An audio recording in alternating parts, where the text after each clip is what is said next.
So, I recently made the decision to stop drinking gallons of pure distilled alcohol. Now, I think that's a pretty solid decision to make, and I stand by it. But I haven't been getting enough sleep, I've been feeling cranky, and I'm like, maybe I should try some new stuff. Take my mind off of it. Now, I used to make videos pretty much mocking people for opining endlessly about stupid shit nobody cares about, to no effect, like whiny emotional bitches on the internet. So, hey, wouldn't it be fun just to opine endlessly to no effect about shit nobody cares about to the internet? See if somebody mocks me. Might be fun. I see people do it. There might be something to it. I don't know until I try. So let's start off pretty easy.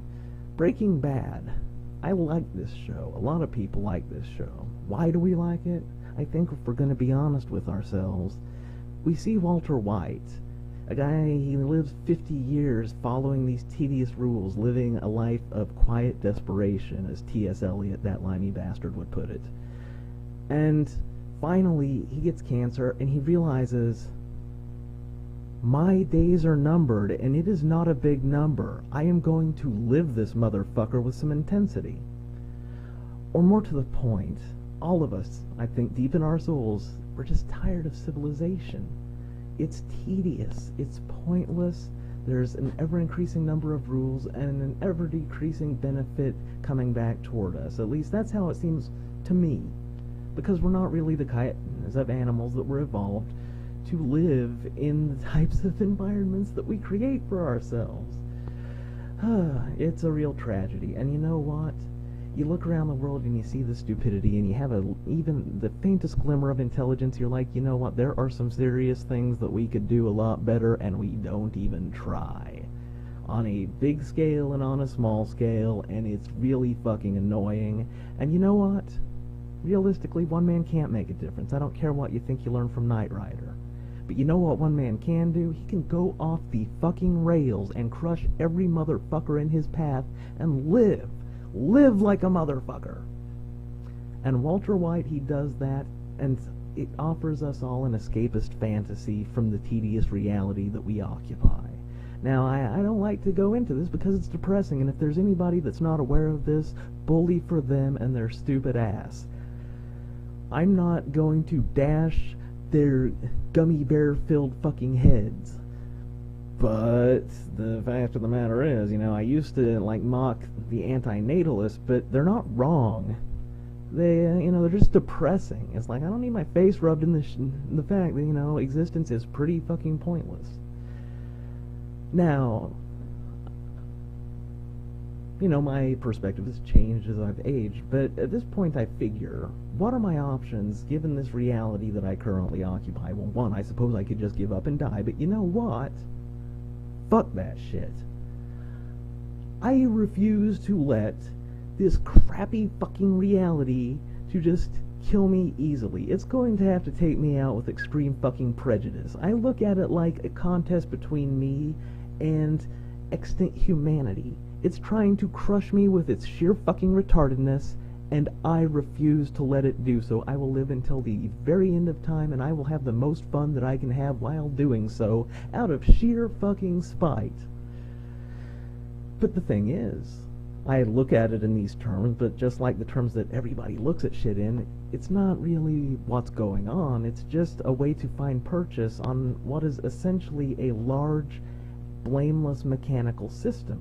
Because our monkey brains try to find a way to deal with the fact that the universe just doesn't give a damn. Most of it is beyond the grasp of our simple monkey brains, and most importantly, nobody is to blame for its obvious fucking deficiencies, and more to the point, there's nobody steering the motherfucker.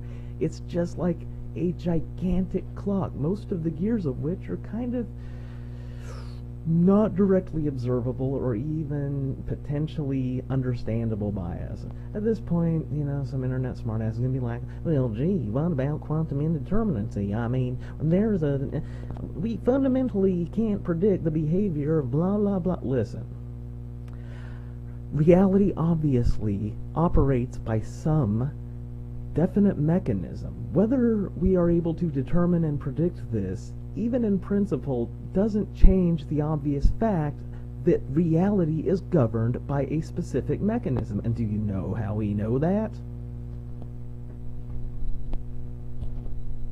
Need to go on, look, motherfucker, look at all this stable shit. I'm just saying. What you had for breakfast last Tuesday is an unavoidable consequence of the laws that govern reality. Now, you might say, well, gee, what about this multiverse theory? Well, yeah, then all of reality, we occupy one sliver of a very large piece of reality, but it is an unavoidable consequence of the mathematics that govern that shit, that there would be a branch of reality, we would be occupying it, and you had eggs and toast last Tuesday. Just because we can't predict that shit doesn't mean that it's not governed by a mechanism, because it clearly is. Because it happened. I'm just saying, people have all of these, they go around saying shit that's clearly untrue, like this whole free will shit, you know, it's very useful delusions that help us get purchase on life, but it's not really real. And, I was discussing the possibility of extraterrestrial intelligences with my Twitter lady friend, Ambrosia X, and here's my opinion on the matter, and it is an opinion because it's not like I have a full list of facts about absolutely fucking everything, but let's just say we're talking about life like ours, because, I mean, if it's totally exotic, it's not going to be possible to predict the outcome. Like, you can't look at carbon, hydrogen, oxygen, nitrogen, and all of these, you know, little things that make up biological organisms, and from that predict, you know, highly sophisticated creatures walking around with iPhones gassing on about their belief in fucking God. You can't predict it, and if you are trying, you're probably full of shit. So, life like ours, we know that intelligence does have a certain cost to it. An energetic cost, sure. But that's not necessarily so, you know, life like ours, but maybe a little bit more efficient. Maybe the energy cost isn't so great, but there's another cost, and that's motivation. If you're a simple, stupid creature, it's easy to just go along with your motivations. And as long as your climate doesn't change too radically, you'll just keep chugging along for quite a while as a species, and everything will be cool. You'll turn to some other species. It's all great. But I think the evolution of intelligence naturally requires a grasp of cause and effect, and then, in addition to that, a curiosity of the causes of things. Basically, asking, why the fuck did that happen? And more to the point, what do I do about this to optimize it for my own benefit? And the more this develops, and the more this capacity develops, you start to realize the more I do, the less I get, because it's an intrinsic property of the system. The very nature of intelligence is looking for both cause and purpose, and things have definite causes, although we can't necessarily pin them down always. We can sure try, and that's fun, and it's very interesting, but purpose? No, there's no grand scheme. Like, I think in intelligence things, you know, there is a course of action that is correct. I think that underpins the very concept of developing intelligence. Like, there's a correct course of action, let's determine what it is. Let's look at what has happened before, how it happens, predict the future, and then navigate it successfully. The problem is, ain't no point, son, and you get smart enough, you realize that shit.